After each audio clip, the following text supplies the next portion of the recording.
हाय दोस्तों, जय जगन्नाथ। मु प्रशांत आपन को स्वागत करछि एक न्यू ब्लॉग रे। जोटा देखो गोटे काजू गछ, गोटे काजू गछ मात्र अच्छे आम बारी गछ गोटे।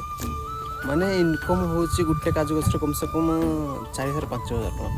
4-5 वर्ष तले मु लगे काजू गछटा। बहुत काजू आसे। देखो आप गोटे देखो फल परी पाचिलानी सब। देखो गोटे माने खाए बहुत टेस्टी, एते मीठा एते स्वीट माने कहबनी विषय बहुत टेस्ट लगे। ये जो मुंजी देखा ये मुंजी गुड़ा कौन जो खरा सुखई देव, सुखी सारा लोक आसवे या ने माने केजी 100 टଙ୍କା थी 80 टଙ୍କା थी एमती ने गोटे गछ मात्र गोटे गछ अच्छी काजू गछ ये कम से कम 4,000-5,000 टଙ୍କା को दूसरी इनकम।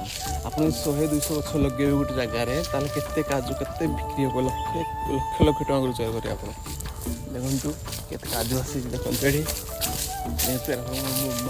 मो माँ आसी तो थोड़ी नहीं जो सुखे दे बहुत काजू एटे गोटे अच्छे ये बहुत अच्छे आसे देखिए हाली आसे तो समस्त किलो धन्यवाद।